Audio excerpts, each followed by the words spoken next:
সন্তান হবে না, ইনি শুধু সাধারণ সন্তান হবে না, আমার সন্তান হবে, আমার বেটা হবে। আর যখন দুনিয়ার বুকে হয়ে আসবে সমস্ত ওলিদের সর্দার, ইনি আব্দুল কাদের জিলানী হবে।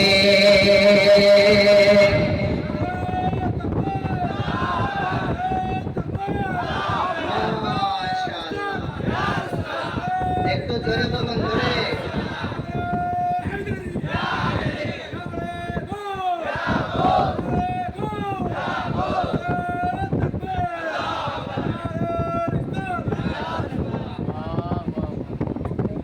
বাবা আমার শুনে যাও সুন্দর কথাগুলো।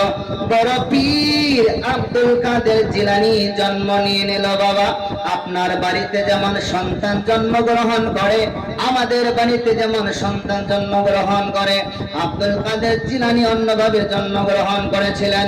মা জননী বলছে আব্দুল কাদের জিলানী জন্ম হলো কোনো ব্যথা নাই, কোনো বেদনা নাই, কোনো কষ্ট নয়।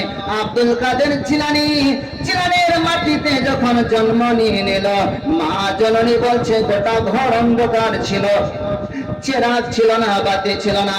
আব্দুল কাদের জিলানী যখন জন্ম নিয়ে নিল, সেই সন্তান আমার বাড়িতে আসায় গোটা ঘর যেন উজালা হয়ে গেল। সেই বড় পীর আব্দুল কাদের জিলানী রমজান মাসের চাঁদ উঠেছে বাবা, গোটা জিলানের মাটিতে ঈদের জন্য খুশি, ঈদ মানাবে বলে গোটা এলাকায় খুশি হয়েছে।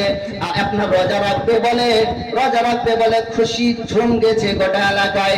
রোজা রাখবে, সেহরি খাবে, রোজা রাখবে, গোটা এলাকায় একদম আনন্দিত হয়েছে। ওই দিনে আব্দুল কাদের জিলানী বড় পীর জন্মগ্রহণ করে নিল। আহারে মিল্লাতে ইসলামিয়া, মনে হচ্ছে আকাশের চাঁদ যেন জমিনে নেমে গেল। এত সুন্দর চেহারা, এত সুন্দর রূপ, এত সুন্দর চেহারা খানা। এর জন্য বলা হয়েছে বাবা, যে কোনো আল্লাহর ওলি, যে কোনো আল্লাহর ওলি কোন না কোন নবী পাকের তরিকার মতে চলে। আব্দুল কাদের জিলানী অন্য কোন পয়গম্বরের তরিকা নয়, আমার নবী পাকের তরিকার মধ্যে আব্দুল কাদের জিলানী চলেছে। কিতাবের মধ্যে এসেছে বড় পীর আব্দুল কাদের জিলানী জন্ম নিয়ে নিল বাবা। মা জননী চেষ্টা করছে আব্দুল কাদের জিলানী দুধ খাও, কিন্তু আব্দুল কাদের জিলানী যেমনি আপনার সেই সময় হয়ে গেল, মা প্রাণ চেষ্টা করছে আব্দুল কাদের জিলানী, সোনা মানিকেরা আমার সোনারে বাছারে একটু দুধ খাও। মা জননী স্তনটি বড় পীর আব্দুল কাদের জিলানীর মুখের মধ্যে লাগিয়ে দিচ্ছে, কিন্তু বড় পীর আব্দুল কাদের জিলানী দুধ খায় না। সেহরির সময় হয়ে গেছে, মা বড় টেনশন পড়ে গেল, আমার সন্তান কেন দুধ খায় না। আহারে মিল্লাতে ইসলামিয়া, এক এক করে মহিলারা জমা হয়ে গেল। সব মহিলারা বলছে সুন্দর একটা পূর্ব সন্তান জন্মগ্রহণ করেছে। আব্দুল কাদের জিলানীকে দেখার জন্য এলাকার সব মহিলারা ভিড় বার করেছে, কিন্তু মা জননী বলছে ও খালারা আম্মারা, আমার সন্তান জন্মগ্রহণ করেছে কিন্তু দুধ পান করে না, দুধ পান করে না, দুধ পান করে না। মা টেনশন পড়ে গেল, আপ্রাণ চেষ্টা করছে দুধ খাওয়ার জন্য, কিন্তু বড় পীর আব্দুল কাদের জিলানী দুধ খায় না। এইভাবে দুপুর হয়ে গেল, দুধ খায় না, দুপুর হয়ে গেল, দুধ খায় না, 4টা বেজে গেল, দুধ খায় না। হঠাৎ করে তার বাবা বাড়িতে ফিরল, স্ত্রী বলছে, দশপাতের মা বলছে তার স্বামীকে, স্বামী এমন একটা ঘটনা ঘটে গেল। কি গো? বলে আমার সন্তান জন্মগ্রহণ করেছে, আপ্রাণ চেষ্টা করছি কিন্তু দুধ খাই না, দুধ দেওয়ার চেষ্টা করছি, বড় পীর আব্দুল কাদের জিলানী দুধ খাই না। বড় পীরের বাবা বলছে আমার স্ত্রী, আমার সন্তান কেমন করে দুধ খাবে? আমার সন্তান যখন তোমার পেটে ছিল, এখন আব্দুল কাদের জন্ম নেয় নাই। আমার দয়ার রাসূল, দয়া রাখা আমার স্বপ্নে আমার বাড়িতে এসেছে, আমার দয়ার রাসূল দয়া রাখা আমার বাড়িতে এসে বলছে আবু সালেম মশা, তোমার বাড়িতে যে সন্তান আবির্ভাব হতে চলেছে, জন্মগ্রহণ চলেছে, এনে শুধু সাধারণ নয়, সমস্ত ওলিদের সরদার গৌসে আজম হবে। জোরে বলুন সুবহানাল্লাহ। সেই বড় পীর আব্দুল কাদের জিলানী যেদিনকে জন্ম নিলেন, জিলানের মাটিতে 1100 বাচ্চা আরো জন্ম নিয়েছিল। আব্দুল কাদের জিলানী জন্ম নিল, সেই রাতে জিলানের মাটিতে 1100 বাচ্চা আবার জন্ম নিয়েছে। কিতাবে এসেছে বড় পীরের জন্মের সেই রাতের বরকতে জিলানের মাটিতে যতগুলো সন্তান জন্ম ছিল সবগুলো বেটা,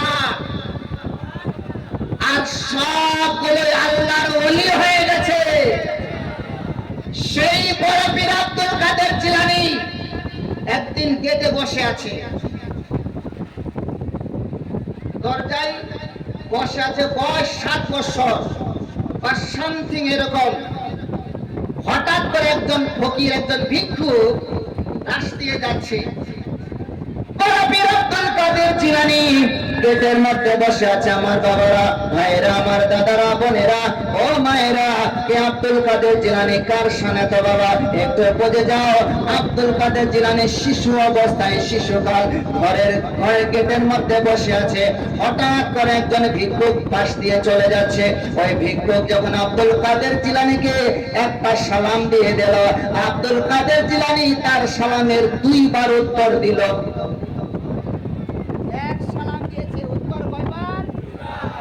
দুবার দিয়েছে। ওই ভিক্ষুক জিজ্ঞেস করলো, ও বাবা সোনা মানিকরে আমার, তোমাকে 1 সালাম দিলাম, তুমি 2 সালাম উত্তর কেন 2 বার দিলে? আব্দুল কাদের জিলানী বলছে, এটা পরে তোমাকে বোঝাবো। আব্দুল কাদের জিলানীর সঙ্গে সঙ্গে মায়ের ঘরে চলে গেলেন। ও মা জননী, একটা কথা আমাকে বলো। কি রে বাছা আমার সোনা, বলো। আব্দুল কাদের জিলানী মাকে জিজ্ঞেস করছে, জননী, ও মা জননী, যখন আমি তোমার পেটে ছিলাম রে মা, একটা ঘটনা শোনাও না, কেমন কোন ঘটনা ঘটছিল নাকি? হায়রে মিল্লাতে ইসলামিয়ার বড় পীর আব্দুল কাদের জিলানী মায়ের পেটে ছিলেন। মা জননী তার একটা ঘটনা শোনায়। বলছে, বেটা আব্দুল কাদের জিলানী, কি বলবো তোমাকে রে বেটা, যখন তুমি আমার পেটে ছিলে হঠাৎ করে একটা ভিক্ষুক ভিক্ষা নেওয়ার জন্য আমার বাড়িতে এসেছে। আমার বাড়িতে ভিক্ষা নেবে বলে এসেছে, দরজার মধ্যে জিকির করেছে। আমি পর্দার সহিত আমি আওয়াজ দিলাম, কে গো? বলে, আমি ভিক্ষুক এসেছি, মা ভিক্ষা দাও। আমি তখন বললাম, ও বাবা, এখন আজকে তুমি বাড়িতে ফিরে যাও, কারণ বাড়িতে পুরুষ মানুষ নেই, আমি শুধু একা, বাড়িতে কোনো পুরুষ নেই, তুমি তাড়াতাড়ি ফিরে চলে যাও। কিন্তু ভিক্ষুকের নিয়ত পাল্টে গেছে, ভিক্ষুকের চরিত্র খারাপ ছিল। যেমনি ভিক্ষুক শুনেছে আমি মহিলা বাড়িতে একাই আছি, আমার কথা শুনে ভিক্ষুক আবার 1 পা 2 পা করে ভিতরে প্রবেশ করছে। আমি বারবার বলছিলাম, ভিক্ষুক বাড়িতে কোনো পুরুষ নেই, তাড়াতাড়ি ফিরে যাও। কিন্তু ভাইরে মিল্লাতে ইসলামিয়া, ভিক্ষুকের নিয়ত তো খারাপ ছিল, ভিক্ষুকের নিয়ত খারাপ ছিল। ভিক্ষুক তো চাচ্ছিল ইজ্জতকে হনন করার জন্য, বড় পীরের মায়ের ইজ্জতকে হনন করার জন্য। আপনার ভিক্ষুক সুযোগ পেয়ে 1 পা 2 পা করে ভিতরে চলে যাচ্ছিল। বড় পীরের মা বোঝাচ্ছিল, আব্দুল কাদের জিলানী, কি বলবো আর তোমাকে, তখন তুমি আমার পেটে সোনা, আমার পেটে ছেলে। আমি ভিক্ষুককে বারবার বোঝাচ্ছি, ভিক্ষুক বোঝে না, যত বোঝাচ্ছি তত আমার বাড়িতে প্রবেশ করছে। আমি একাই বড় চিন্তায় পড়ে গেলাম, আমি টেনশনে পড়ে গেলাম। এই ভিক্ষুক যদি আমার বাড়িতে ঢোকে আর আমার ইজ্জতের উপর যদি হাত দেয়, আমার ইজ্জতের উপর যদি কোনো দাগ লাগে যায়, আমি বড় টেনশন ছিলাম, আমি বড় চিন্তিত হয়েছিলাম। আব্দুল কাদের জিলানী বলছে, মা তখন তুমি কি করেছিলে যখন ভিক্ষুক আস্তে আস্তে তোমার ঘরের মধ্যে বাড়তে ছিল? বড় পীরের মা বলছে, বেটা আব্দুল কাদের জিলানী, ও বেটা আব্দুল কাদের জিলানী, আমি আস্তে আস্তে ঘরে একটা খাট ছিল, সেই খাটের তলায় ঢোকা গেলাম। আমি খাটের মধ্যে ঢুকে গেছি, গেট বন্ধ করে দিয়েছি। খাটের মধ্যে ঢুকে আমি আমার আল্লাহকে ডাকতে শুরু করে দিয়েছি। আমার আল্লাহকে ডাকছি, রব্বুল আলামিন, ওগো আল্লাহ, ওগো আল্লাহ, ওগো আল্লাহ।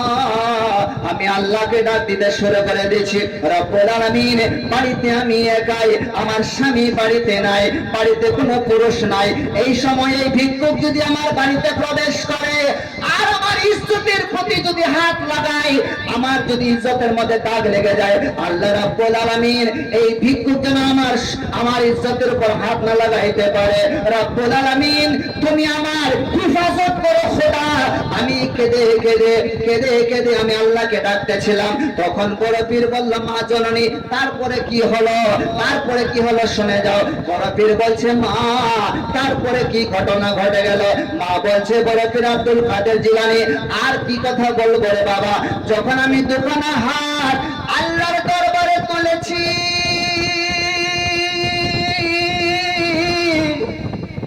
আল্লাহর দরবার যখন হাত দোকানা তুলেছি, হায়রে বান্দা আল্লাহকে ডাক, আল্লাহকে মন দিয়ে ডাক রে বাবা। আল্লাহকে যদি তুমি ডাকো, নিশ্চিত আল্লাহ তোমার সাহায্য করবে।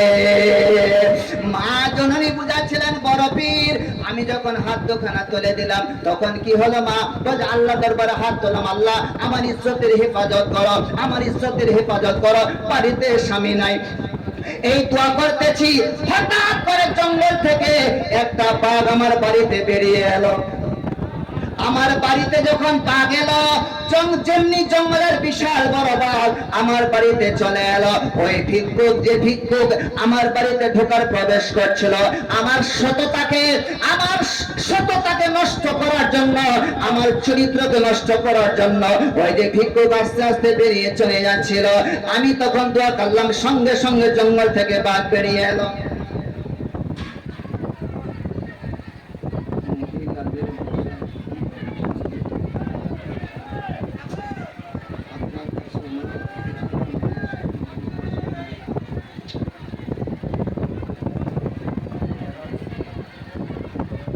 আমি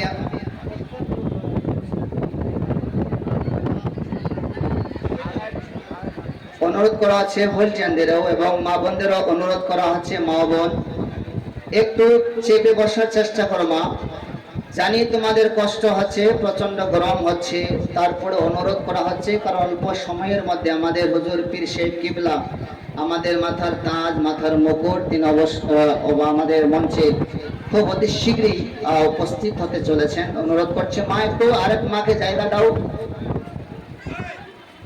আরেক মাকে জায়গা দাও। নিশ্চিত আল্লাহ তাবারক ওয়া তাআলা তোমাদেরকে হাসরে জায়গা দেবে। মা এক মাকে জায়গা করে দাও, একটু চেপে আসো।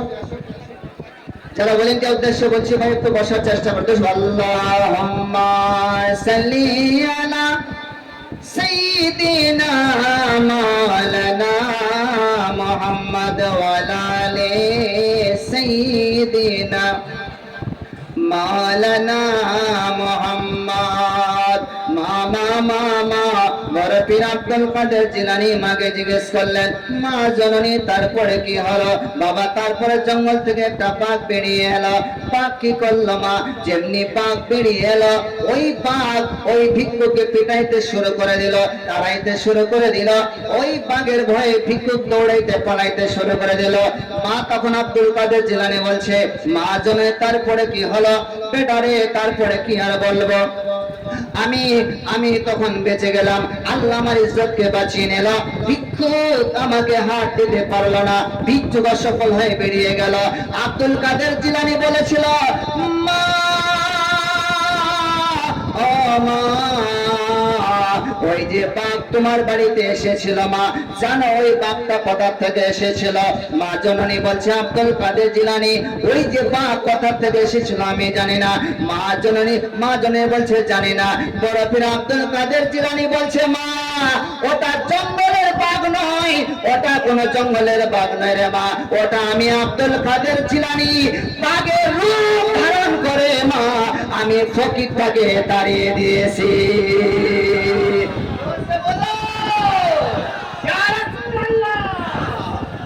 সেই বড় পীর আব্দুল কাদের জিলানী আজকে আমরা 11 শরীফ করি, 11 শরীফ করি, প্রতি চাঁদে প্রতি মাসে 11 শরীফ করি।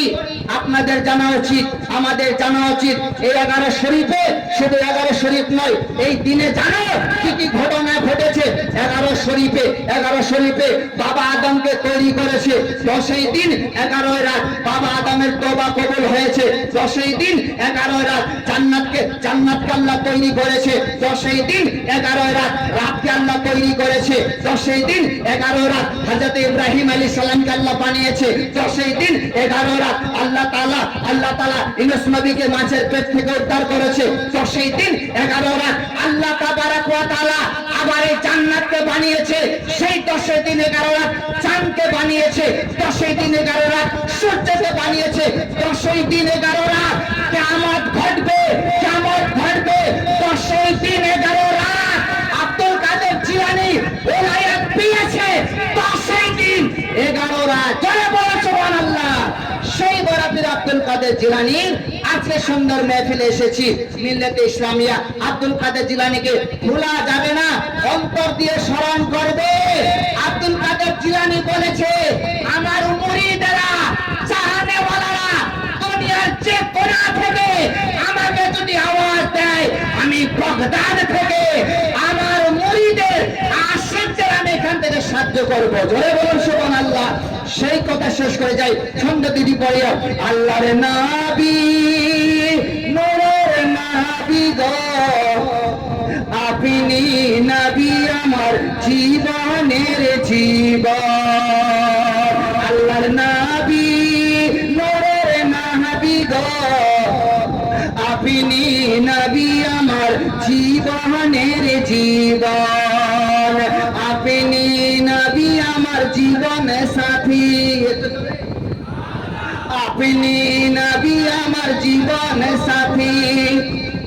অন্ধকার কবরের বাতি, আপনি নবী আমার জীবন সাথী। অন্ধকার কবরের বাতি, আপনি নবী আমার নির্ভনী আর ভয়। রহমতুল লিল আলামিন একটু জোরে বলে দিন, এত জোরে।